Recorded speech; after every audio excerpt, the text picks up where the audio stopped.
Okay, everyone. This is Azzy's Design Works. Hi. Today we're going to be going over a couple tips and tricks that I found throughout the years and installing our custom gauge faces that you may have seen online or picked up at a show or in your local shop. And if you haven't seen them in a shop, ask them why you haven't. I'm more than happy to work with your local 4x4 shop, or with your your reputable dealers. So we had some gauges come through recently with a few problems. It happens from time to time. We've sold hundreds of these, and whenever you do that many of any custom part, you're going to have a few people here and there that are going to run into a little bit of installation trouble. Nothing that really can't be worked over. So what we have here is I have two examples of JK gauges. Fundamentally, the hardware on these is exactly the same. Jeep just changes faceplate. So we can see the back on this one, and the pinouts and the plugs are all the same. Although this one we have wired up for show use, so we can show people how they light up at shows. And I've also modified that so these clips come right off. It's easier when we're showing people on the fly. The heart of the gauge cluster is, of course, the computer. These are VIN coded, so if we've had people ask if they can swap us, it's not that easy. They have to be flashed by the dealer. And as you can see, not all of them are the same. Like this one only has the one side. Some of the newer ones have the whole computer side over here where it shows the Jeep logo whenever the car essentially boots up like a computer, because a lot of it is. So actually I have these swapped. That Surround, this is from a 2014 and newer JKU, and this is from a 07 2013. Essentially just a different bit of plastic and a little bit different dash look that they have. So let's start at the beginning on disassembling gauges. Well, the one we had come through yesterday which has already been shipped back out to the client, was a brand new 2016 JKU Unlimited. And even still, it's possible on a brand new one to snap these plastic clips. Now this is an XJ cluster out of a 2000, and you can even see right here we have one that's snapped. The clip right there had broke. So it is possible to snap these plastic clips. Is it something that's going to it's a shop phone ringing. Is it something that's going to like screw up your install? No, it's not. These can easily be pushed in with your finger. On the XJs and TJs, you can just undo all these clear ones first. And the same goes for the JK. You undo all the clears, and then you undo the black ones. So our clear cover comes off. Work our way around. One thing to note, do this in warm weather. The shop is uncomfortably warm at the moment because we turn off the air so you'll be able to hear us. So see, we just work our way around, just a little bit of thumb pressure. If you do it in the cold, this plastic gets really brittle and it snaps. But also some of these are old, so they just snap just because they're old plastic, and that's what old clear plastic can do. So, and you can polish these up using your basic polishing techniques. There's lots of different compounds. Plexus does a really good job of cleaning this without cracking it. You never want to use something like Windex or anything with ammonia in it, because that will cause this to crack worse and fog up. We can use like a Plexus or any kind of like very, very fine plastic polish. If you don't know what to do, take it to your local detailing shop, and they probably can clean this up for you. So we're just going to set that aside. Remember, there's a little rubber doohickey in there for the reset button here. And you can see these are all nice and clean. This one's got a little bit of dust because this Jeep sat in its own muck for quite some time. You may want to use gloves when you're working on these. I'm not today because none of these are all that screwed up, so they're not that pretty. This is as far as I'm going to take this one apart because this one's brand new. It's never been touched, and actually we have it for sale. So if anyone needs a 2001 computer / gauge cluster for their XJ, let us know. Now, you could also use this in your TJ. And we know that because we recently had a person buy a TJ gauge off of us, a TJ gauge kit. And they said none of your style sheets, which we have on the website when you order, none of your style sheets match. And I said, okay, email me a picture of your gauges. And they did. And it turned out to be an XJ type inside their TJ from the factory. A lot of times, especially in the Daimler Chrysler years and the AMC years, they just grabbed, hey, what do we have a crate of today? And assembled 10 or 15 Jeeps, or a part got thrown into a bin. And not a ton of rhyme or reason on the why. And we knew that because TJs don't have a hatch. And it had a hatch light. So, moving forward, so yeah, be careful with the plastics and pop them off. Same with the black. The black is a little bit more resilient. This stuff's a little bit more flexible. I haven't cracked one of these yet. I think it's like an ABS, so it's a little bit more forgiving. These are marked sometimes with this blue paint to see if they've been taken apart. I guess for warranty issues. I don't know how crucial it is on one of these because you really have to be electronically computer inclined to be able to flash these on your own to change the mileage or something. And like I said before, they're VIN coded, so if you plug this cluster into your Jeep, it's probably not going to work. So this is our good cluster, and you can see this has our Overlord style gauge kit. This one's a show piece. It gets pretty messed up. And it's got the dual computers. All of our stuff has the windows for both computers. So it might just be a little bit shaded on one of these if you don't have it. Just, you know, it's something we can customize if you so choose. But the next step when pulling these apart, set this one aside over here. Next step is pulling the needles. I'm just going to put one of these needles back in so we can kind of show you how we pull needles here. Let me grab my super special tool. We don't ship these with the gauge kits, but I figure most people have one of these in their house. I like to call it a fork. It's just a basic metal kitchen fork.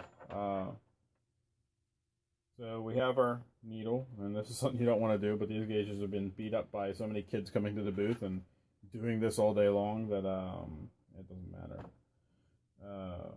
But the first step is to pull this off. Now, there's two ways you can do that. When they first come out, they're a little bit tough. So what you're going to have to do is you can either slide your fork underneath of there and get in between, and you should be able to pull it straight up. Straight up, not side to side, no twisting, just straight up and down. And when your fork is going to sit in there just like that. And that's pretty much just pulling that straight.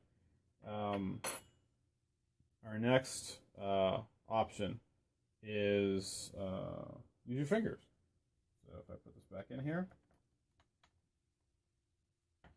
you can just take and grab and squeeze side to side on the JKs. TJs and XJs don't have this issue. They're a one-piece needle. The needle doesn't physically come apart, and we'll get to that on these in a second. But these needles do disassemble themselves. So if we pull this the wrong way, without squeezing a little bit, it will come off. And what you want to do is you want to kind of roll your fingers in and squeeze up, and you saw it just popped up. I've done a ton of these, so I'm kind of used to that. But what I did is just pinch in, and I'm kind of forcing my fingers underneath to kind of pull it straight out. That's sort of the brute force method. It works. Either way, that'll do that. Now, if you happen to pull it and it does this, your needle can fall apart into 1, 2, 3, 4 pieces. Make sure you keep all those pieces, especially this little tiny brass weight. That's important. The larger ones have it, the smaller ones do not. So I don't believe they do. Not in this one. These are the needles from the older cluster. But I've seen the inside of the needles for the newer clusters, and they have it as well on the big needles. So you'll have this top hat, and this is even easier because then you can just slide underneath there. You can see it straight under, and you can pull it straight out. So you have your needles out. Next, there's little top hats, as I like to call them. They're little bushings that actually clip into this white surface underneath the gauge, and they hold the factory face in. So what you'll do is you'll pop those out, and you can just literally put your, a penknife or a pick or something, and you just kind of wedge them. If they're not moving, drop them a different side. Don't force anything. Forcing is how you break stuff. And you just keep note. There's 2 different sizes on these. So there's the small ones, there's small needles, and there's small top hats or face clips.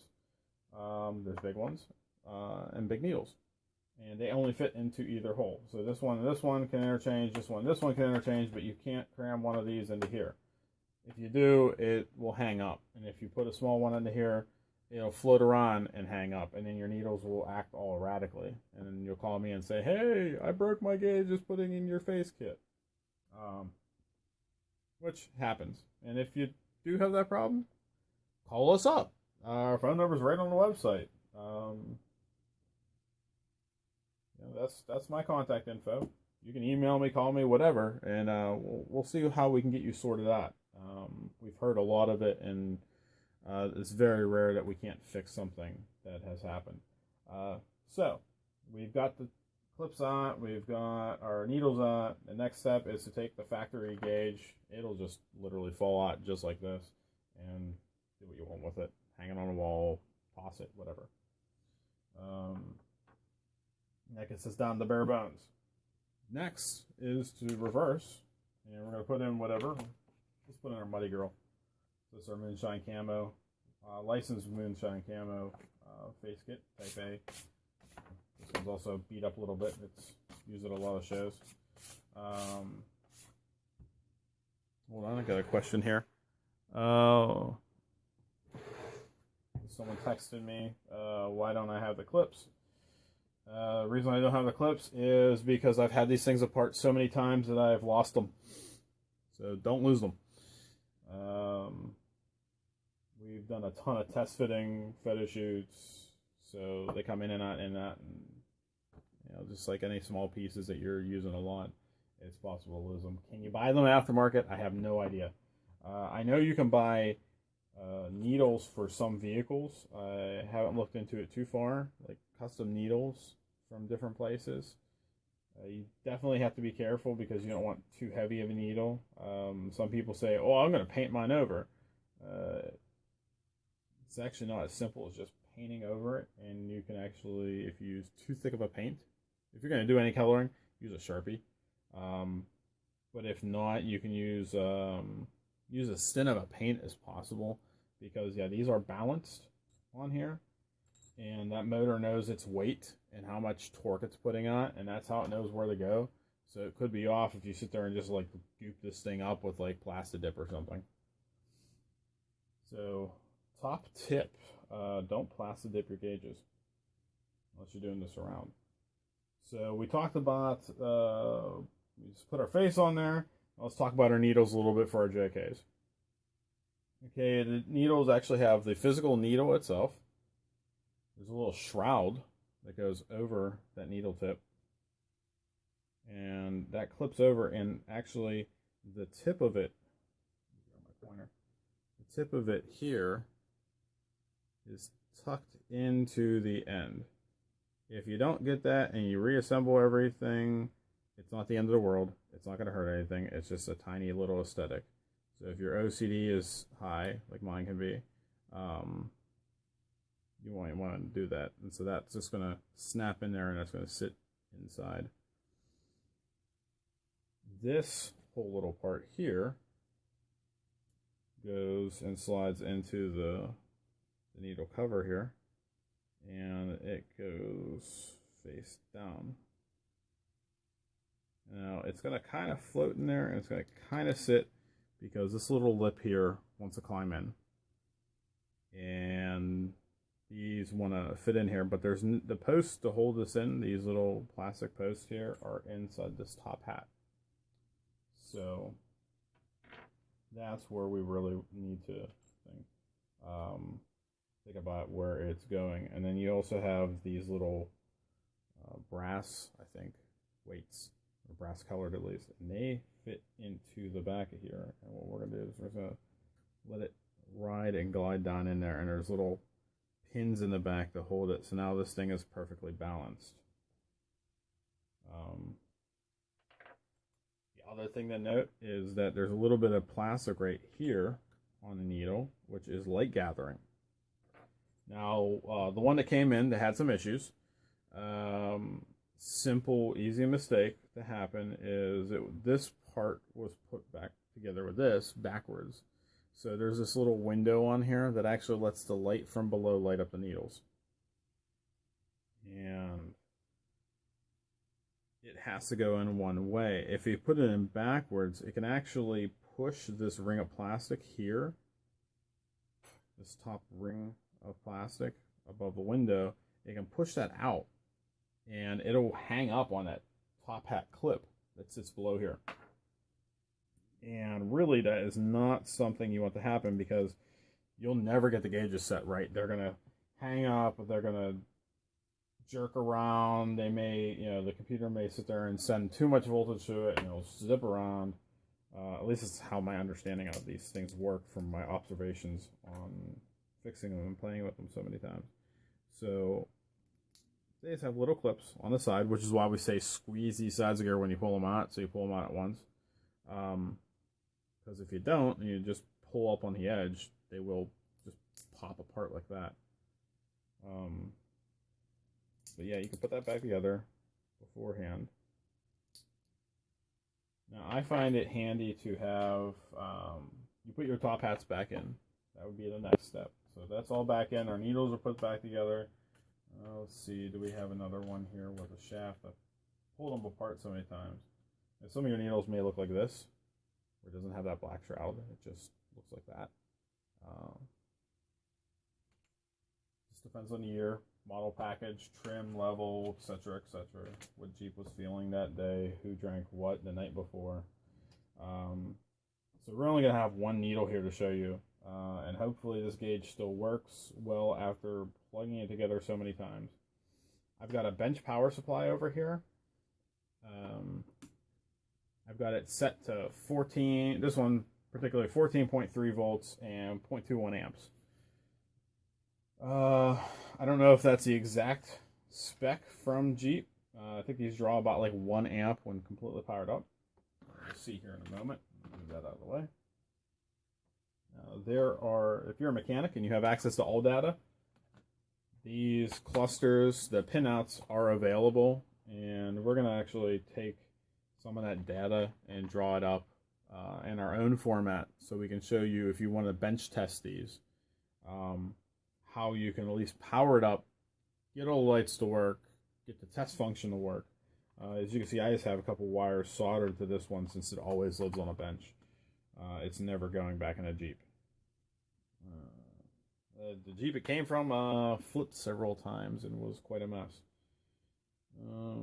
So we're going to hook our ground to ground and our hot to hot. As you can see, this works. Let me grab my easel here.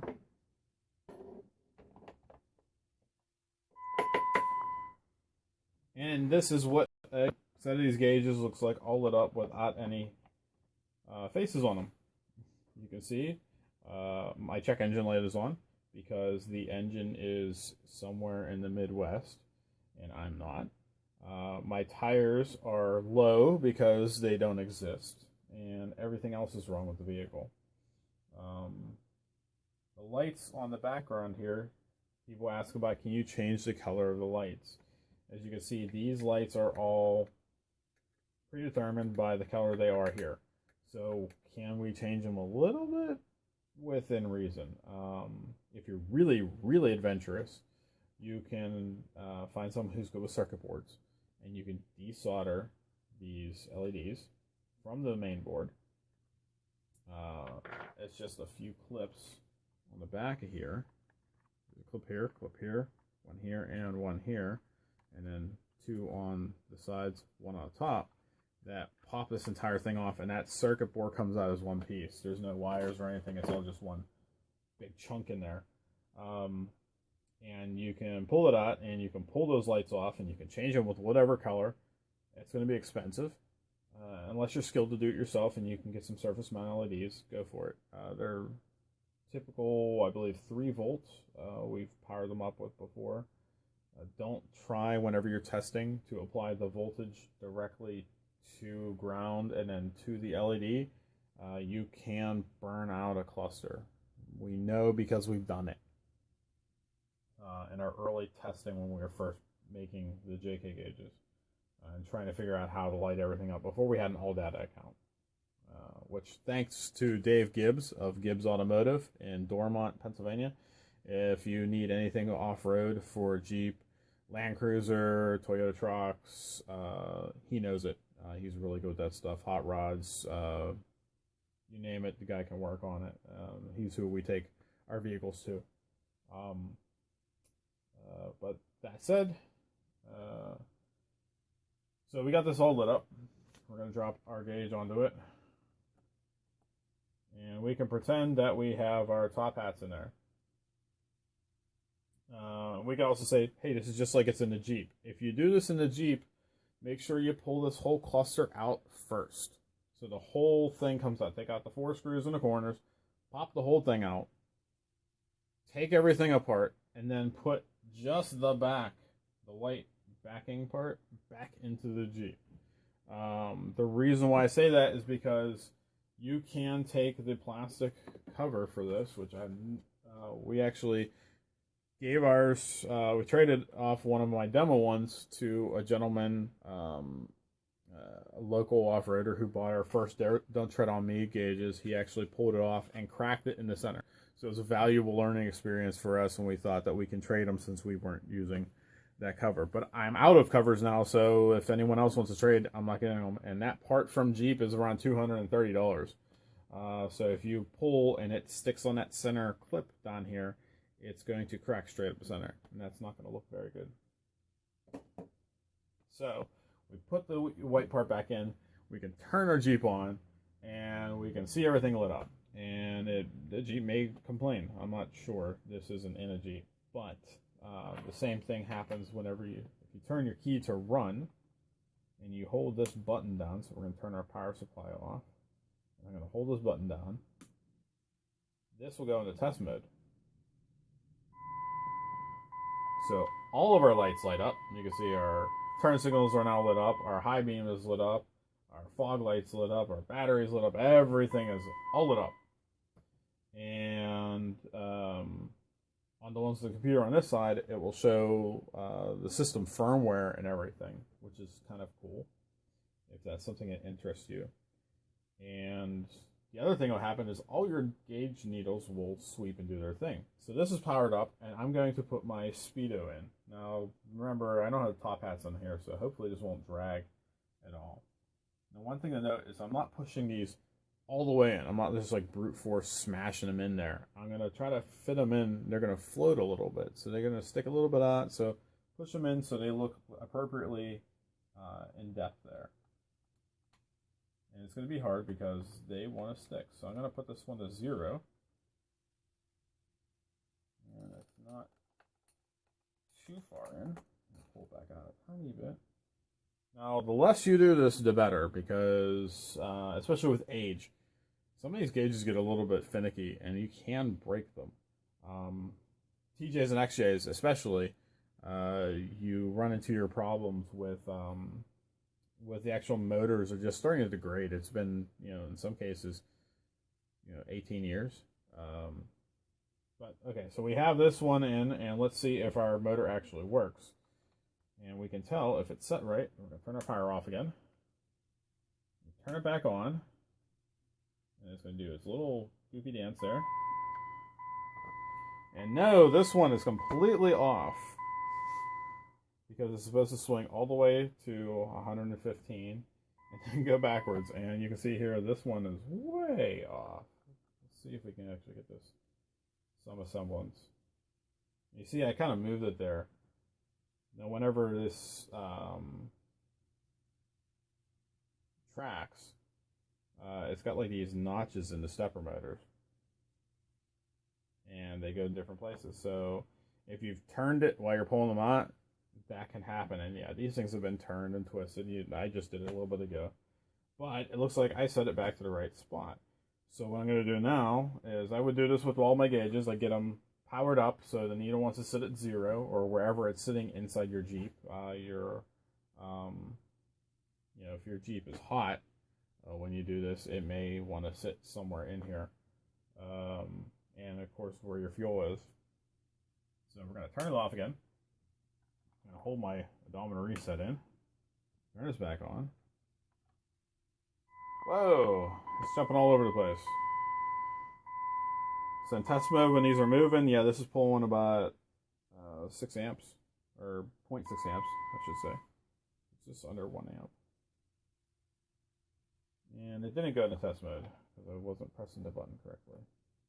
This button is very worn out.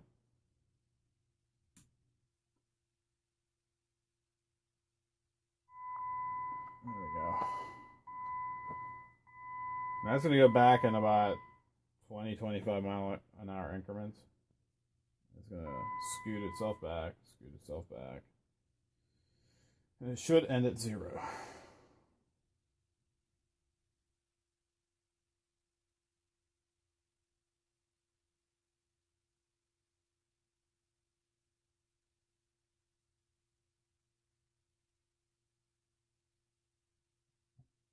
Okay, so it's sitting at 0. Let's see if it'll do it again. Like I said, this one's been taken apart so much, I have no idea what it'll actually do. It does that whole going backwards thing. You may have to pull them back out, put them back in. It didn't go through its thing, so I'm actually, since that is sitting there at 0, pull it out. I'm going to go right back there. Make sure it's floating a little bit. Turn this off. Turn it back on. The gauges should just do, when they do this little dance, they should just go like that. And that one looks like it went to the right place. Let's see if it goes and sweeps all the way through. It helps if we press the button correctly. Hold that in. There we go. Sweeps all the way. Jumps a little bit.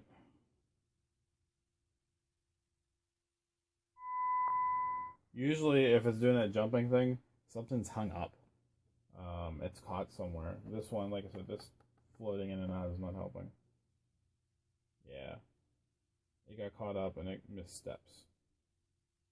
They're stepper motors, not servos. Servos know exactly where they are at all times. Stepper motors are like, oh, I'm a motor. Turn this way. So let me pop that down there. And this is the really boring part where we sit there and adjust and try to figure out an unknown cluster. If you got a brand new cluster or one you just pulled out of Jeep, you probably won't have to do this as many times. Yeah, I think this one's actually kind of busted because it's just not, it does that whole jump every single time. And these do have limits, so like your smaller ones have a limit. They'll only go so high and they'll come back. So they have a definite limit, so you can kind of set them. JK ones, let's see if I can get it there. It's always a sweet thing whenever we can get the final result to be at 0 when it's not moving.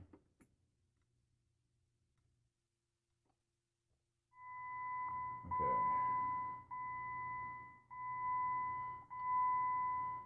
So it should be dead right there.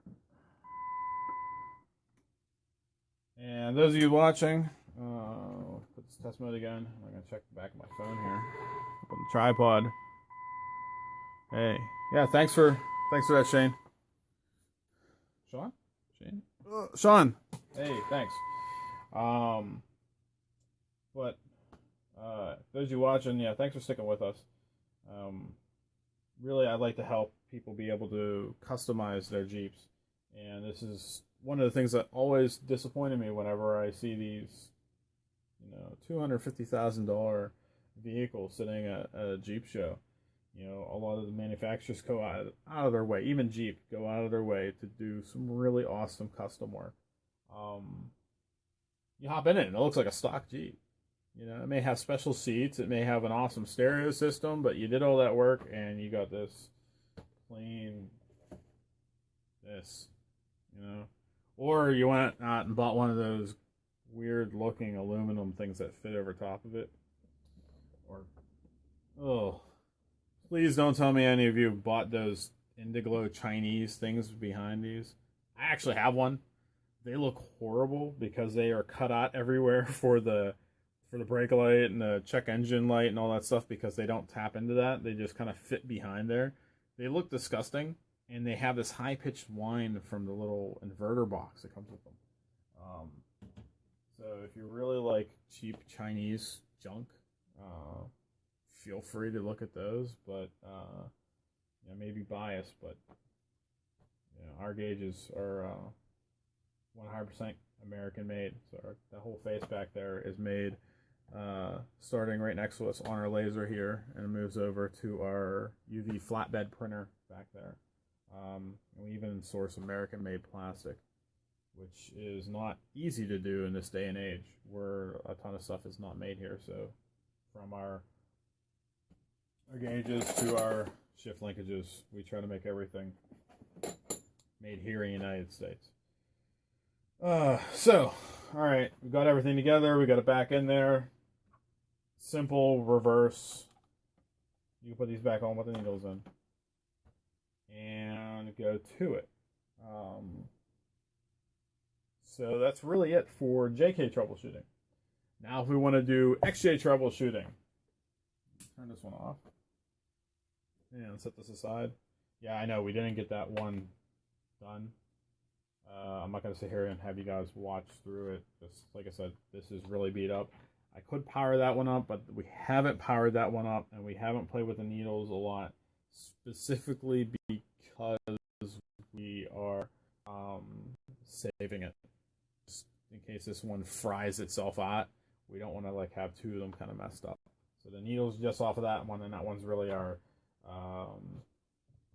not lit model version. So we got that. 97 and up TJs and XJs. So last verse, same as the first. This one you can see I pulled the white cover off of the back of it. Normally they look like this back here. They're made by Seiko in Japan. Same people who make watches have been making gauges for automobiles for many years. Even back in the Renex days, they say Seiko on the back of them. This is from a I think this one is from a 98 TJ originally. It's hard to tell until we get the plastic off, and we may be able to tell because I know exactly which ones are which. But yeah, I'll just work all the clips around the edge. And yeah, this one's from a TJ. A very low option TJ. And you can see from this one, and do I have another one here in the shop? Yes, let me grab the other one here. Right behind us. This one's a little bit more complete inside. This is our limelight green, which we have listed on the site very shortly. I'm going to take some photographs, switch on the website. It's all good. Let me check that. Alright, I'm getting covered with gauge ports here. Just a normal day in the shop for As Is Design Works. So, TJs, XJs, you pull all that stuff off. What happens next?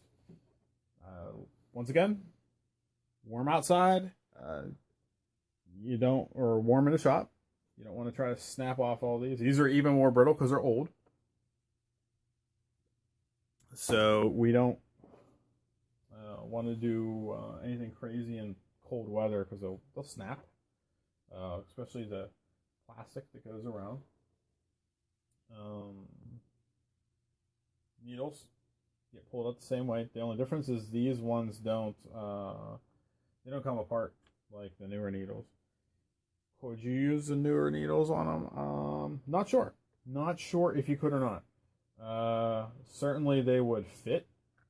They'd physically fit in here, and they probably look pretty cool. So if you have access to a junkyard or you go to a custom needle place, you'll have to pull the steel pin out of the center of the XJ needle and put it into here. And you can see on the JK, like this newer JK kit, these ones stayed in here, whereas this one didn't. I think it's just a matter of how it was assembled and molded, and the humidity of that day, and what a muscle in the Bay of Tokyo was doing at the exact moment, whether it comes apart or not. So we pulled the needle straight out on the XJ or TJ cluster, and it's 97 and up XJs, of course. And then you'll have like little clips here, and you'll see we have the cutout here for these little clips. And you just push them in, and if you don't cover this up whenever you push it in, there's a chance that it will fly off to who knows where. So don't do that. So you'll pull that off, and if they do fly off to who knows where, and you don't get them back in, on these is not the end of the world. You can put a little bit of clear double-sided tape on the back, and put it near the center on here, or up here, and it'll hold on. Now this is a dummy light cluster, but it helps illustrate where the other one's been so cannibalized over the years. A few things about our Jeep cluster for the XJs and TJs. So we have our dummy lights for here, here, and here, which correspond to, hey, it's too hot, hey, it's not got enough oil, hey, there's something wrong with your battery, and then you have a little fuel light over here. That is a fuel light. You have your odometer, and then you have your two main gauges. Oh no, on this one, yeah, this is fuel. You need to know fuel, how fast you're going. Two things you need to go. If this one's really high, this one's going to be moving that way. It's a Jeep. And you can see in here, these have these, my pointer fell down. They have a bulb right here, which has this little rubbery silicone clear coating, which the blue turns a yellow bulb white. Before they had the white bulb technology, that's how they did it. So if we pop that out, you'll actually see what I'm talking about.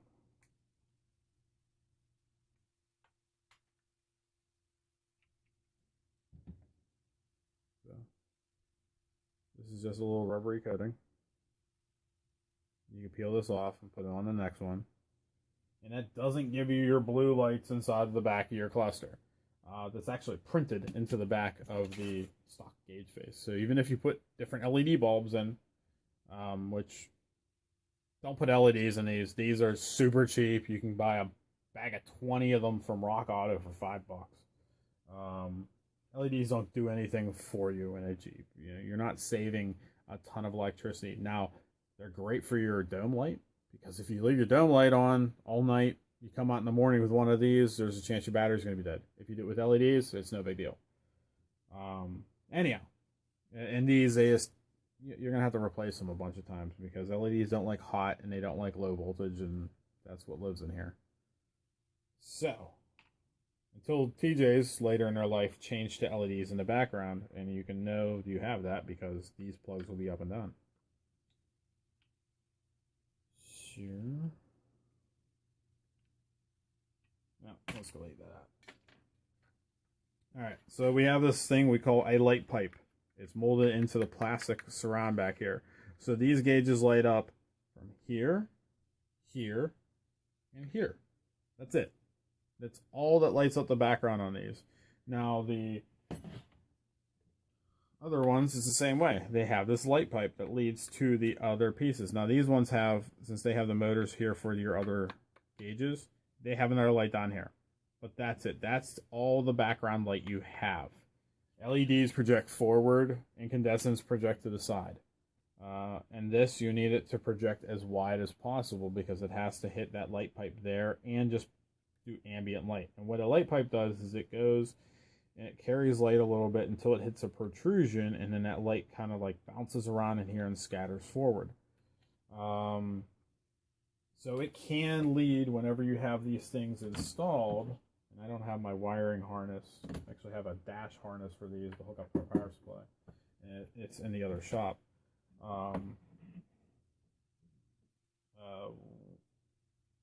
Whenever you light these up, you can get a little bit of shadowing that happens right here. Because the light's coming up, it's bouncing, and we're showing a lot more. So at night, this entire white part lights up everywhere you see here. So that whole thing lights up, those numbers light up, that whole side lights up. So you can get a little bit of shadows. If that bothers you, I'd suggest going with something that has a pattern there. Like our Don't Tread on Me or our military style gauges, which is actually black in that area. Those all block that light and it kind of diffuses it a little bit better. But if you're looking for that white gauge face look, by all means, go with these. Just they may look a little bit different at night.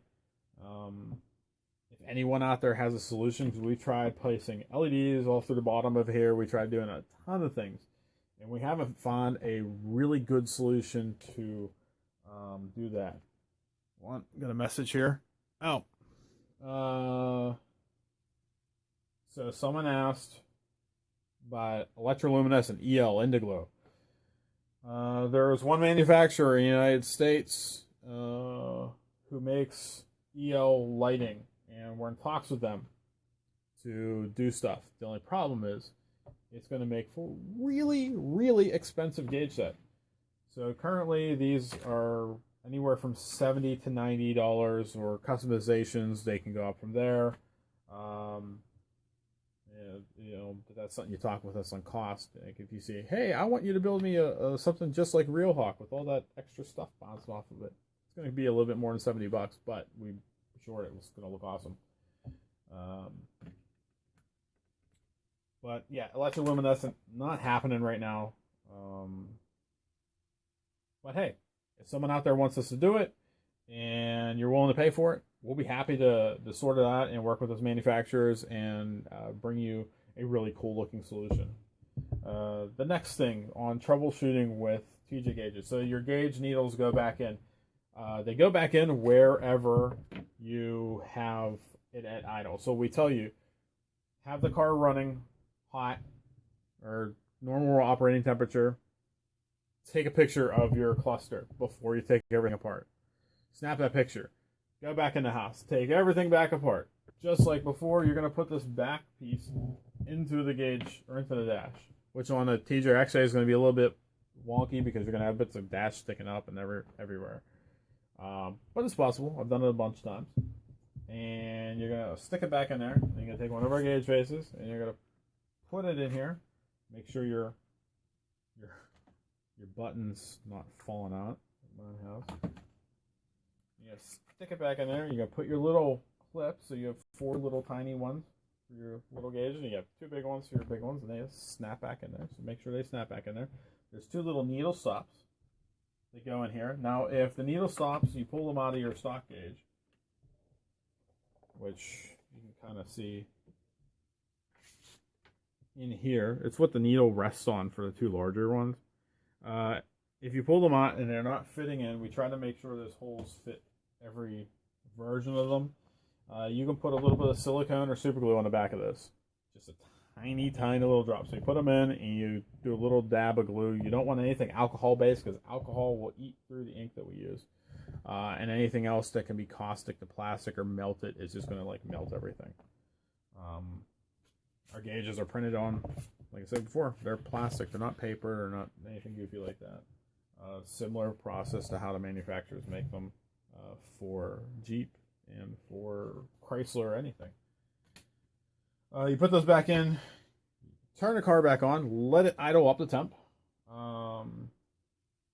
And you can do this one of two ways. You can say, I'm going to look at a picture on my phone and say, all right, this is what it idles at. This is what it runs at temperature. And then you can put all your gauges back in. Or you can do like we just did with the JK clusters, and you can press the button in, hold it, turn the car to run, and it'll go through all your sweeps. Your gauges will actually go in 20-mile-an-hour increments for the speedometer. You can see everything else go. And then you kind of move them in and out as is. If your TJ or XJ gauges are sticking, if they're sticking and stuttering, the trick to that is that these motors here have an oil float bearing way inside of this tiny little hole where that metal shaft goes. And that's actually what you are connecting to in the back. So this is sort of what actually one of those floats look like. So there's a plastic disc that rides in an oil bath, and the shaft for the needle sticks in here like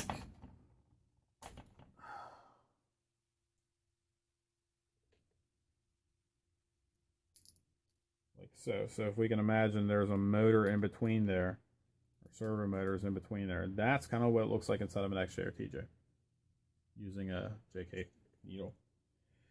So that oil bath over all these years, not so much an oil bath anymore as it is a grease bath. And I've had a couple users have that problem where it sticks. Some people are fine with living with it. Some people are not, and I can understand that. So you have a couple options. One is to find a place that specializes in replacing the motors on gauge clusters. There's a bunch of them online because these things can go bad because you have a power surge and a fuse doesn't work or something, or someone puts in too big of a fuse and all of a sudden your gauge is toast and you don't want to spend hundreds of dollars on your brand new vehicle's gauge. You just want to replace the motor. So those shops exist out there to replace these. You can get another one from another cluster in a junkyard, and as you can see here, there are 4 screws in the back and there are 2 screws up front. So you pull off this little plastic thing and that comes off, and then you pull out the motor and you replace it. That's the other option. The other option, the easy one, is to get yourself a precision injector. A syringe works if you have syringes for chemicals around the shop, or if you have a precision oiler, which I know many of you have for working on small things, firearms, all that sort of stuff. I have one here in the shop for applying oil to places on our lasers. You can get a little bit of oil, like a solvent-y kind of oil. Like a WD-40, I've been told, works well for this. You don't want to just hose this thing down with WD-40. That's bad. But if you put a little bit of WD-40 down inside that hole, just a little bit, there's not a lot of space down there, and it'll kind of like soften that old oil up, that old grease now, and it'll kind of make it work a lot better. Thank you to Ken again out there a couple years who told me this. A couple years ago, he told us this at a show. He came, he's like, I bought them and they didn't work, and then then I was angry and I thought about it and I tried some WD-40 and I put it down there with a syringe and it worked. And I'm like, fantastic. So that's what can go wrong on these. It can happen on the small ones, not as much because they don't move as much, but the big ones is really noticeable. And again, disassembly or reassembly is the reverse of disassembly. So really, when it comes down to it, if there's anyone has some questions, or to keep this open a little bit, Got a couple people watching, and if anyone has questions, feel free. Glad you stopped by. Glad for all of our 3,100 followers on Facebook, our 600 followers on Instagram. If you're not a follower of us on either one of those, please do. We love to show off what we do. Even if you're not a customer of ours, we like to just kind of give people ideas for customization of their Jeep. And hopefully you will return to us and say, hey, what can you make for me? We also sell things like t-shirts and our shift linkage kits for Jeeps. Actually, out of a bunch of them. So we have our shift linkage kits for different Jeeps. We have goofy things like this that we'll have at our booths on our website. Speaking of booths, if you are coming to, you're going to be in the Pennsylvania area, not this weekend, but next weekend, we're going to be at the Laurel Highlands Jeep Fest at Nemacolin Woodlands Resort, run by the Hawks, the fantastic people behind Hawk Designs and River Raider Off-Road. They put on a really good show up there, and there's actually a Jeep proving ground that you can go on in Nemacolin and let you rent a Jeep and do all that stuff. Last year there were side-by-side rentals, and you can blast around some of the trails on a side-by-side. It was really fun. We enjoyed ourselves. We enjoyed meeting a lot of people. There were a lot of good trail leads that took people out on the trails, and we're hoping to do that again this year.